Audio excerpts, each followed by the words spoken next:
Welcome back to the Lance Wallnau Show. It's great to be here, and I got Mercedes Sparks with me also joining me for today's show, which is going to be great, tapping into her millennial wealth of wisdom. And today I want to zero in with Kevin Freeman, who runs the program called the Economic War Room. And he's been working in government, been working behind the scenes to save the American economy. He's building a populist movement, and it's having power right now.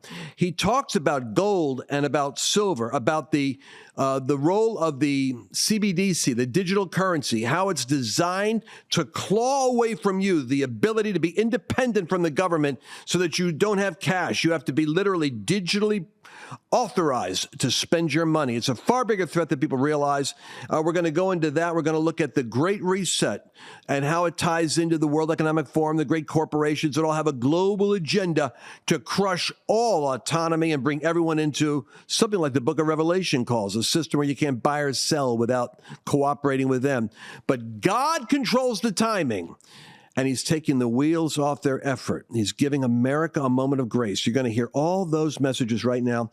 I want you to go to lancewallnau.com/Birch and make the decision that you're going to learn about gold. You're going to learn about silver. You're going to learn about how to invest in your own ark, a boat that will float. Because as these things collapse, remember this, all these other nations are all scurrying around right now to get a hold of gold. Why is that? Because somehow all the nations' economies know that when paper money and fiat money collapses, you have to retire to something that has stability. LanceWallnau.com/Birch will explain why. The Bible itself says the silver is mine and the gold is mine. Then we're going to get into this really awesome interview with Kevin Freeman of the Economic War Room. Kevin Freeman is my guest, and for those of you that are catching up with the conversation, we've been riveted with the predictions that have been coming to pass in the book Pirate Money. You can get a hold of that at lancewallnau.com/Pirate Money. And it's talking about what's going on exactly right now in the battle for the destruction of the American economy. And of course, we believe that the window of grace is like closing, but that there still is a window. And that's why the optimism and hope is there, because there's a strategy that can work. Let's talk for a second about Davos. We exited the last conversation on the BRICS gathering now that is happening in South Africa. Where is it? Or is it Brazil? Where is it? I think it's South Africa. South Africa, yeah. Right? Mm-hmm. And so today's day one. I don't think Putin made it. So it's almost like they're meeting in order to break the U.S. dollar. But ironically, Biden and the administration, at a moment of ultimate vulnerability in China, where their real estate market is completely imploding and they're scrambling, it looks like America's discussing bailing out China. Can you explain to me, in what universe does the enemy that is trying to collapse your currency get a life raft to help them sustain themselves so they could do it better next time? In the universe where we have a laptop that explains that the Biden crime family has been paid millions of dollars by the Chinese, the Ukrainians, and so forth. And that's watching the Sunday talk shows, to where the left-leaning media has to admit that Trump was right. They even used the word Trump was right. I paused it and rewatched it several times. Man, what Trump was right, because the Biden family has been receiving millions of dollars. They are all compromised. This has been a part of, Peter Schweitzer talks about the elite capture in all of his books. They've bought and paid for leaders of the world from China. And so, yes, of course, they're attempting to get American taxpayers to potentially bail out the Chinese property sector. By the way, I just want to put something to rest here. Mitch McConnell's wife, is she tied into the multi-billion-dollar classes in China and shipping and all that, and trade? According to Peter Schweitzer, yes. That's where I got it, Peter Schweitzer. Okay, so just wanted to make my connection there. All right, now, so Davos, tell me how in the Game of Thrones, I've got China over here, the dragon, wants to control everybody, but has to cozy up with all the other nations, do their one belt, one road deal, which is far like RFK Jr. I got to admit, He says China's using their money and their influence right. They're building relationships with global economies by talking about how we're going to help you while they're bleeding them dry.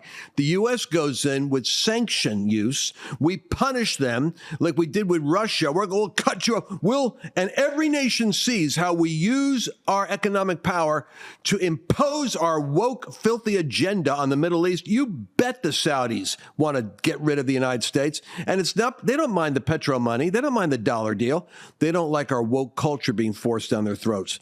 So I'm curious about your thoughts. Where does Davos fit in the Game of Thrones? Well, number one, George Soros said the greatest impediment to the New World Order is the United States of America. So they want to bring us down so the elites from all nations can rule all the rest of us, serfs and peasants. So they have that in agreement. Xi Jinping feels that way. George Soros feels that way. Klaus Schwab feels that way. Bill Gates feels that way. So World Economic Forum is an opportunity for them to come together, and they kind of, as elites, discuss all of these things. Now, they hate America for a lot of reasons, and we've given them good reasons. In 1971, the French held their gold in the United States, and they took our paper in exchange for it, and they showed up with our paper in 1971. Charles de Gaulle says, I want to get my gold out, and Nixon closed the gold window and said, no more, we're no longer a gold-backed currency.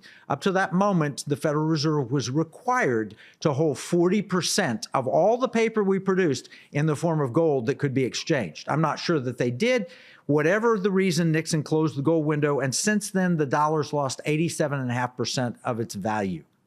It's now worth 12.5% of what it was in purchasing power from 1971 to the present. Now, when you factor that idea in, you realize we've been screwing over the world for quite some time. They had been buying our goods and services and accepting dollars and trading in dollars only. The Saudis put up with it because we would defend Saudi Arabia, which presumably meant even against Iran. And in the Trump administration, he actually went against Iran, went pro-Saudi, and then did the Abraham Accords to bring the Middle East together.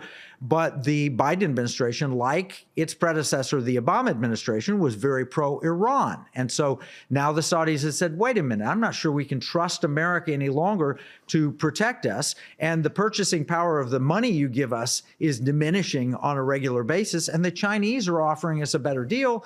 They want us to sell them oil in yuan, which is what And if your doing. only problem there, Saudis, is you're worried about Iran, well, let's broker the deal with the two of you. So what was missed in our diplomatic discussions in the news, our propaganda outlets, is China became the new Trump in the Middle East. That's and true. they brought Saudi Arabia and Iran together to the table to say, like Don Corleone with the Barzinis and everyone else says, can't we just get along and do business?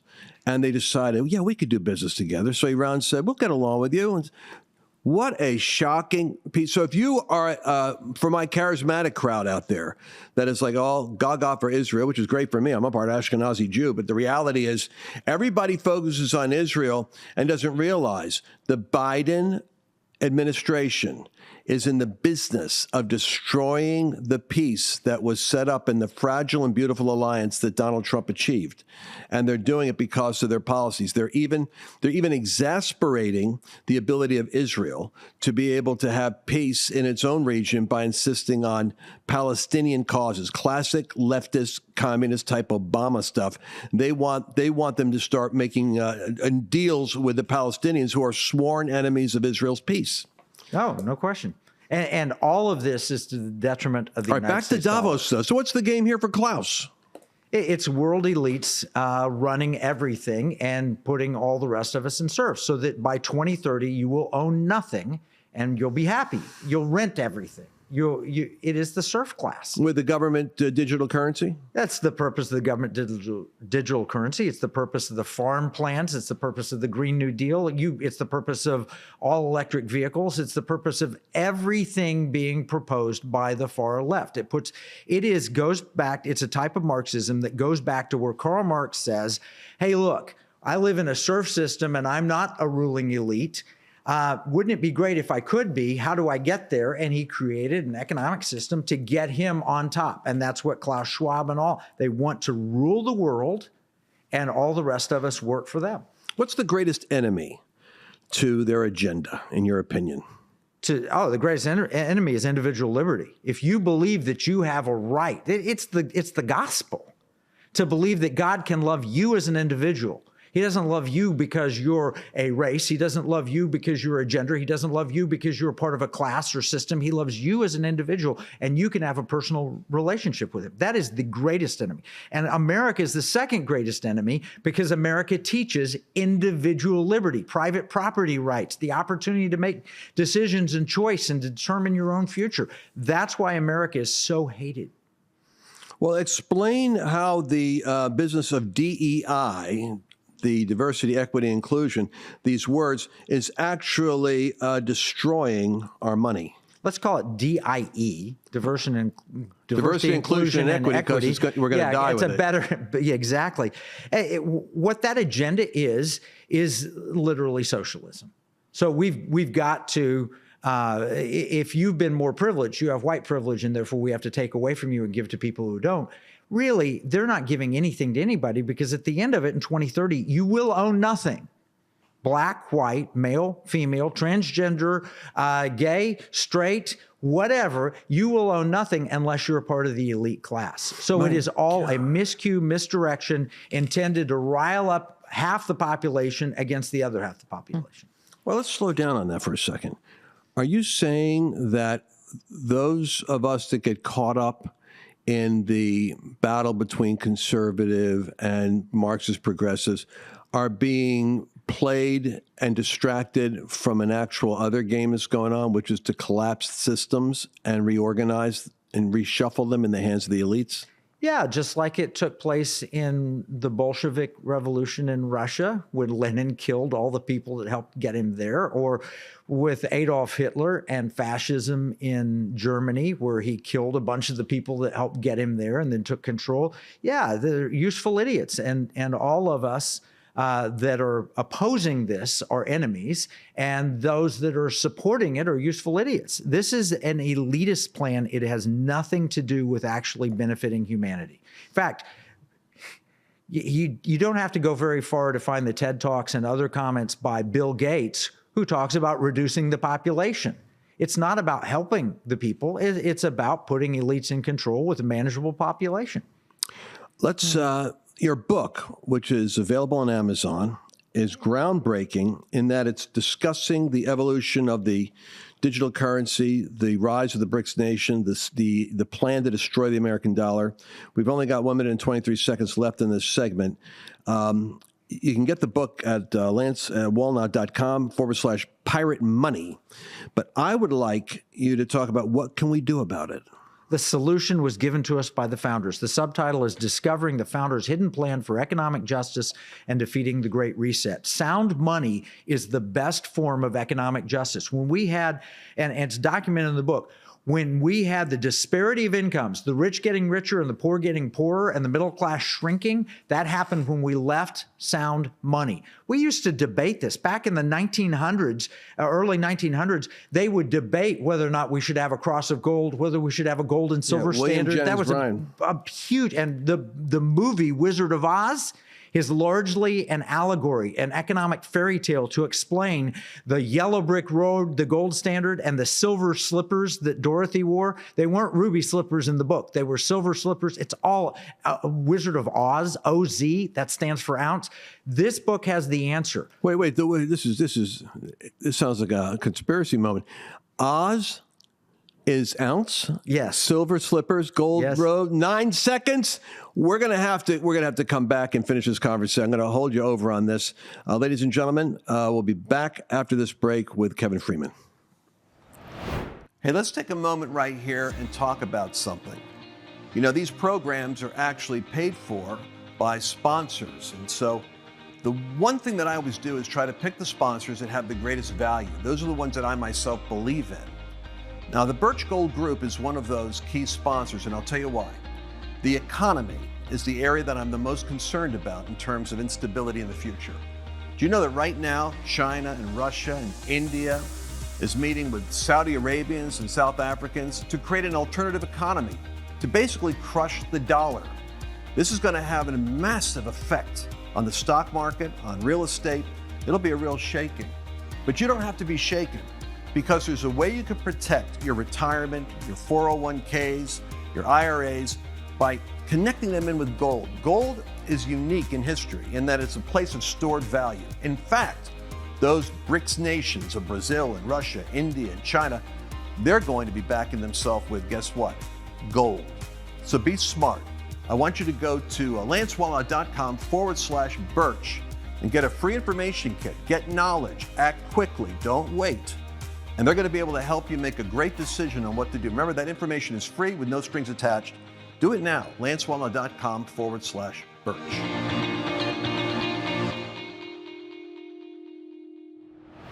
Well, we're traveling right now down the yellow brick road with Silver Slippers with Kevin Freeman, and this has been written actually in economic journals regarding the symbolism and behind the story of the Wizard of Oz. We were doing a break, and we just decided we got to tell everybody what this is. Once again, break it out for us. So we got the Silver Slippers is silver, the golden, follow the yellow brick road, it's gold, and the Emerald City. What was that? Greenbacks, money, paper money. And it's the Wizard of OZ, capital O, capital Z, period, which is the abbreviation for ounce. Now, in 1900, this would be common dinner table conversation. Should we be crucified on a cross of gold, or should we have a bimetal system? There wasn't any discussion of whether it should be unbacked fiat paper money with the Federal Reserve. In the election of 1900, William Jennings Bryan ran on this issue. A lot of people believe that the cowardly lion from the Wizard of Oz represents William Jennings Bryan. Let me at him. I'll fight him. Also, you had the Tin Man. That was the factory worker. You had the Scarecrow representing the farmer. You had Dorothy and her dog Toto, which was a common term for teetotalers, or the Toto movement. All of this was taking place. You had the teetotalers meaning abolitionists, or teetotalers. Yes, to abolish the use of alcohol. Yeah. Then you had the Wicked Witch of the Northeast, who would be the bankers, and the Munchkins were the people that were just being led around and controlled and confused and so forth. But the answer was to click the silver heels, add silver to the gold standard, and then you would solve the problem. Now, I can get into the detail, and I do in Pirate Money, on whether or not that was actually what L. Frank Baum meant, and whether or not you actually have to have a bimetal standard, which I believe you do in the Constitution. Bimetal means silver and gold. Silver and gold. And the problem that you have, and you get into the economic weeds on this, but if you have silver and gold at a preset valuation, then you run into Gresham's law, which says bad money drives out good money. People would spend the silver and hold on to the gold if they got out of whack. What you really need is a floating system, which we describe in this, using technology where you can deposit your gold and silver in a bank or a Texas Bullion Depository, and you can get a debit card and you can spend it, and it floats or adjusts silver and gold to one another, and you just pay for stuff using gold and silver. And so let's talk about this for 1 second, because while we're discussing the danger of centralized banking with digital currency, just like computers are basically driven by digits of zeros and ones, it's not the fact that digital is an enemy, it's the fact of who's controlling the digits. So that card you held up, talk to us about this. Mercedes, you were the first one that introduced me to the idea about a card that could be used that has a floating value for the dollar based upon where gold is at. Is that what you told me? Yeah, and when Kevin and I have talked about it before, but it's Glint, Glint, pay. And so this is really one of the things that showed, hey, it's proof of concept. It's already in the market. And yeah, it's an app, and I can move like $500 or $100 over of US, fiat currency. And then I can purchase gold or silver with it. And then you can actually link it to a MasterCard and spend it like at a coffee shop or wherever you want to spend it. Now it's taxed differently, which Kevin will kind of explain all that. But yeah, it's proof of concept. It's already in the marketplace. And Jason Cousins, the founder of Glint, called me. Really? Out of the blue, and said, I want to talk to you about this. He said, the most exciting thing I've seen anywhere in the world, and the only place that gets it. And we quote Jason in the book Private Money. He's promoting this book, by the way. He said, y'all get it. Very few people. So while I was working on the legislative side, he went and built the technology to make it possible. Now it's lacking actual monetary status. Because anytime you spend money out of your Glint card, you're actually spending a commodity according to the IRS. And it's going to be, so if you buy gold at $2,000 an ounce and it goes to $5,000 an ounce and you spend it, you owe a capital gain on all of that. But what we've proposed would be functional money under the IRS code and exempt from taxes. And I drilled down, I've looked at the history of money. I've drilled into the Constitution version of money. By the way, since we last talked, Mercedes, I found that bullion qualifies as coin under the Bronson decision that happened. And so it's all in the book. And I also even have a Hepburn versus Griswold decision, which was an important decision because Katharine Hepburn got really mad at Chevy Chase, Griswold.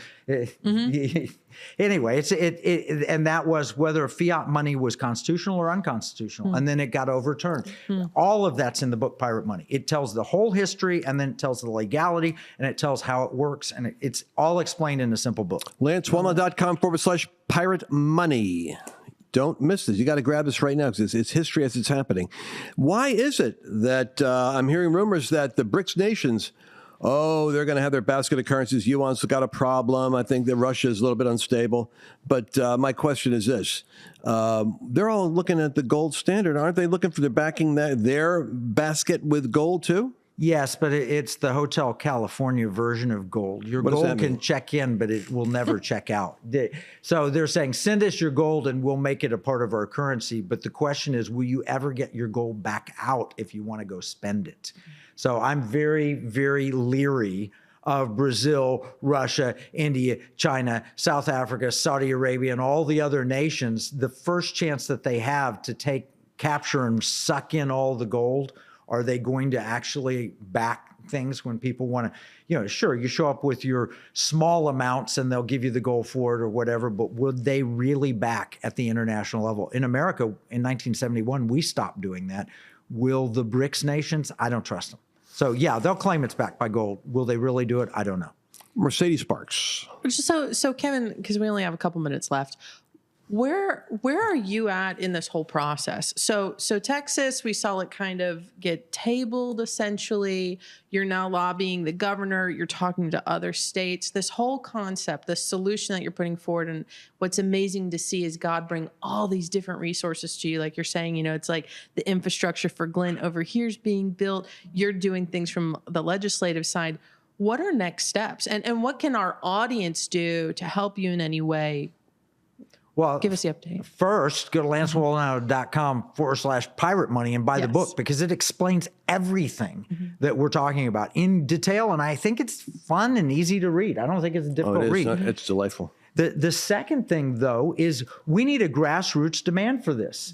This can absolutely happen if we come together and say, this is what I want. We had 2.8 million email sent to the Texas legislature. We have a friend, Art Alley of Timothy Plan, called up Sarah Huckabee Sanders and said, Governor Sanders, you need to do this in Arkansas. Well, my friend Jason Raper was a state senator there.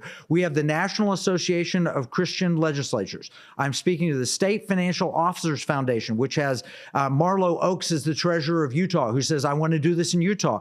And Todd Rust, the treasurer in Oklahoma. And we talked to the comptroller here. We just need the people to say, I want this. If you start demanding sound money and we start making it a regular part of the conversation and you get people to read this book, it will change the world. This is how you kill the Great Reset. There was an incredible book written by Justin Haskins and Glenn Beck titled The Great Reset. And they said the fuel that funds the Great Reset is central bank digital currency. It's money. It's like if you think about World War II and the Battle of the Bulge, why did the Germans not win at the Battle of the Bulge? They ran out of fuel. And if the Great Reset folks, the World Economic Forum can't control your money, they can't control you. And so we need to have our money put in gold and silver, held at a stake with privacy protection that you can spend, that's transactional. If you have that, you don't have to operate in the world's economic system any longer. Then we can build a parallel economy if we have to. It will literally kill the Great Reset. So read the book and then follow the 7 steps at the end of it and demand pirate money which is what the founders intended, gold doubloons and silver pieces of 8, those were the only real money until like 1850s here in the United States. I love it. You know, I had a friend of mine, Gordon Pennington, give me an illustration, which is kind of interesting. He said in Owasso, Michigan, he said, if I take $50 and I go to of cash and I go out and I go shopping with it, that $50 goes to the grocer, it's $50, and the grocer goes to get some shoes, it's $50, and the guy that gets the shoes maybe goes and buys gas and gives his kids some money for the lawn. It's $50. He said, but if I keep using these cards, and the $50 becomes $45, $45 becomes $40. The value of what I'm doing with that $50 in circulation isn't $50 when I'm done, because by the time it's gone around with that card use, its value is diminished. Putting money into something that has cash value and using cash, which is why it drives me a little bit nutty when I go places and they refuse to accept cash. It's like, when has it been that you're like, you won't accept? Absolutely not. It's digital. They're already trying to educate the consumer. Mercedes? Yeah, you know, the one thing that, as we're wrapping up here, I feel really impressed to say is that, you know, a lot of times you watch the news and we see what's happening with BRICS Nation, you hear what's happening with the dollar, and it's so hopeless. And what I love about Kevin and Marnie and everybody that works over there at Economic War Room is that you guys are working on the solution. We're all collectively working on the solution. And this whole feeling of like, just give up hope, just wait for the rapture, we're all getting out of here. God works through human agency. And this is when people are praying and you're praying for the solutions, these are the types of solutions that God's dropping in the earth in different hearts and different minds. And so I just want to exhort you, Kevin, everybody working on this, and it's a collective effort. And it's not just you guys, it's everybody at home. Like when Kevin says it needs to become part of the conversation, you need to become informed. You have to get a resource like this and read it and start talking about it and start demanding it. So I just wanted to release that in the atmosphere, because this is what hope looks like. This is what God operating through human agency looks like. So anyways, just can I add 2 points to that? One is Jesus told us to occupy until he comes again. Do business until I get back. You can't do that if you don't have access to money. Second point is, Marnie just sent a note to me. We're having a legislator session at Liberty Hawk Ranch, September 19th through 21st. If you are a state legislator or a state financial officer and you want to learn how to do this, come out. We'll cover all the ground costs. All we have to have is you have to properly register. You have to meet certain criteria, but we will cover all your ground costs. If you get there 19th through 21st, September 19th through 21st in Argyle, Texas, and we will explain and meet with all the other state treasurers and legislators, because this is a groundswell movement. This will change the world. This is the way, the silver bullet to kill the Great Reset, or gold bullet. And the same way that Target and Budweiser have been impacted, the same way that Virginia, Governor Youngkin got in by the parents rising up against the establishment, the school system, and Terry McAuliffe saying, trust the government and the educators to run your children. That's our responsibility. I believe the populist movement, when educated, as the founders knew, when properly informed, they become the checks and balances on the overreach of government. We're heading to that collision moment because people are getting educated. Thank you very much, Kevin Freeman. Don't forget to go to lancewallnau.com/pirate money. This is a fascinating read, and we'll see you again in our next broadcast. Did you enjoy this latest episode? Please remember to share it with your friends, because the more knowledge you have, the better equipped you are to navigate the world.